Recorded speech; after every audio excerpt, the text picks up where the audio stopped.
नमस्कार दर्शकों, मैं हूं आपके साथ माधुरी बंसल और आप देख रहे हैं सिटी नेटवर्क का मथुरा हलचल। और आइए रुक करते हैं आज की खास कुछ खबरों की। मथुरा माहौन तहसील के अंतर्गत आने वाले क्षेत्र लक्ष्मी नगर में 14 अप्रैल को डॉक्टर भीमराव अम्बेडकर जी की प्रतिमा पर माल्यार्पण कर श्रद्धांजलि अर्पित की गई थी और उनके विचारों को याद किया गया था। 25 अप्रैल 2026 यानी शनिवार को विश्व रत्न भारतीय संविधान की निर्माता परम पूज्य बाबा साहब डॉक्टर भीमराव अम्बेडकर जी के 135वें जन्म उत्सव पर भव्य शोभा यात्रा बड़ी हर्षोल्लास एवं धूमधाम के साथ निकाली गई।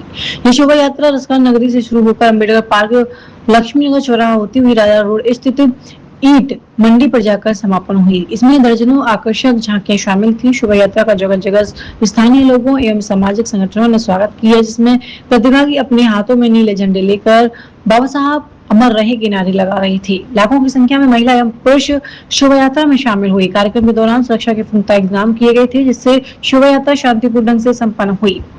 वहीं इस अवसर पर लक्ष्मी नगर राया रोड स्थित ईंट मंडी पर भीम जागरण का भी आयोजन किया गया, जिसमें लाखों महिलाएं एवं पुरुष एवं युवाओं ने भाग लिया। एवं भीम जागरण के माध्यम से लाखों लोगों ने डॉक्टर भीमराव अम्बेडकर की सिद्धांतों पर चलने का संकल्प लिया। जो भीमराव अम्बेडकर की जयंती निकाली जा रही है, क्या अर्थ रहेगा, कहाँ से और कब उसका स्वागत होगा? डॉक्टर भीमराव अम्बेडकर अमर रहे, डॉक्टर भीमराव अम्बेडकर अमर रहे। जब तक सूरज चांद रहेगा बाबा तेरा नाम रहेगा, जब तक सूरज चांद रहेगा बाबा तेरा नाम रहेगा। जैसा कि सर्वविदित है,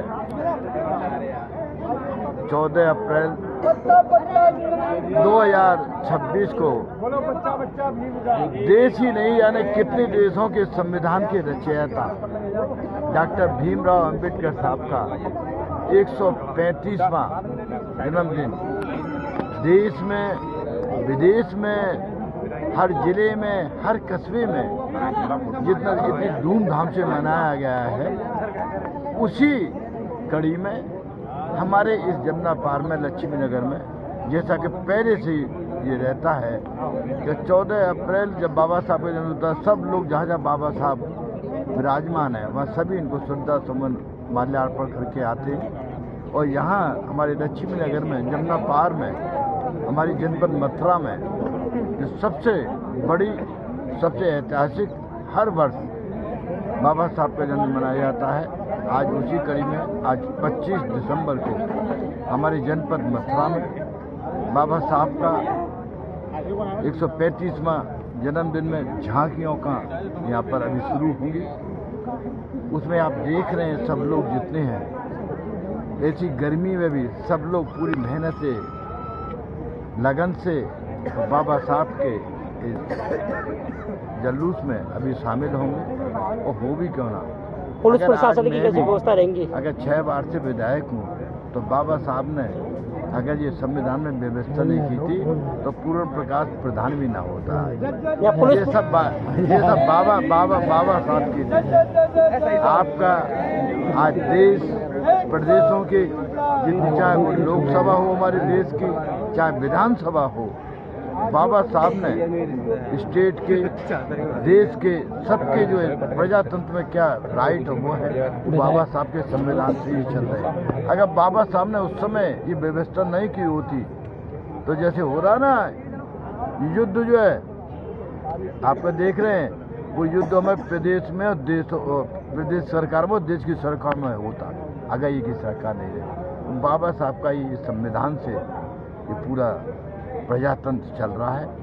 आज बाबा साहब के इस आयोजन पे यहाँ के अध्यक्ष हैं हमारे प्रधान जी, हमारे जितने भी हैं सब लोग बड़ी मेहनत से लगन से अभी देखेंगे माताएं बहनें बच्चे छोटे छोटे, अब देखेंगे 8 बजे 9 बजे अलग ही आपको दृश्य देखने को मिलेगा। खुद आपके गवाह रहते हैं इस चीज़ के। आज के इस अवसर पर मैं अपनी ओर से सभी हमारे जनपद वासियों को, जहाँ तक आपका चैनल चलता है, उन सबको बाबा साहब की 135वीं जन्मदिन बहुत सारी ढेर सारी बधाइयाँ देता हूँ। और बाबा साहब के 3 उपदेश हैं, शिक्षित बनो, संगठित हो, संघर्ष करो। इन तीनों पर आप चल जाइए, बाबा साहब का सपना पूरा हो जाएगा, ऐसे मेरा विश्वास है। और ये भारत माता की जय, भारत माता की जय, बात की जय भीम, जय भीम, जय भीम, जय भीम। प्रशासन की कैसी व्यवस्था रहेगी? आवाज तो हम एक हैं। वे पूरी चाहे प्रदेश की सरकार हो चाहे देश की सरकार हो, बिना बाबा साहब के नमन के संविधानिक बाबा साहब ने लिखाता है तो पुलिस का पीछे रह जाएगी। सबसे पहले बाबा साहब के इस कार्यक्रम में आपका शासन प्रशासन सीओ सब यहाँ पर है। जयंती लक्ष्मी नगर में निकाली जा रही है, क्या कुछ कहेंगे जयंती को लेकर? जयंती नहीं, पूरा महोत्सव है और 14 अप्रैल 13 अप्रैल से शुरू होकर के ये कार्यक्रम 30 अप्रैल तक बुद्ध जयंती तक चलता है, कम से कम 1 महीने का। इसे अम्बेडकर मास भी कह सकते हैं, अम्बेडकर माह भी कह सकते हैं और हम मानते हैं इस बात को। और अम्बेडकर जयंती आज एक जयंती और एक शोभा यात्रा के रूप में नहीं है, एक जुलूस के रूप में है और एक जागृति का पैगाम दे रही है, चेतना का केंद्र बिंदु बन गई है। और ये मथुरा जनपद का सबसे बड़ा कार्यक्रम लक्ष्मी नगर में आयोजित किया जाता है। इसके लिए यहाँ की जो स्थानीय कमेटियाँ हैं वो इसके बधाई के पात्र है। और आज का जो कार्यक्रम है मनोज कुमार जो हमारे प्रधान है घोषणा के, उनके नेतृत्व में अभूतपूर्व और ऐतिहासिक कार्यक्रम आयोजित किया गया है। शोभा यात्रा कहाँ से शुरू हुई, कहाँ समापन हुई, क्या रंगारंग कार्यक्रम किया शोभा था? यात्रा यमुना पार और रसखान नगरी से निकल करके और हाथरस वाले प्रमुख मार्ग पर होते हुए सभी वर्गों के लोगों के द्वारा, सभी जातियों के लोगों के द्वारा, सभी धर्मावलंबियों के द्वारा इसका जलपान करा करके, स्वापा पहना करके, माल्यार्पण करके, पट्टिका उड़ा करके लोगों ने पुष्प वर्षा करके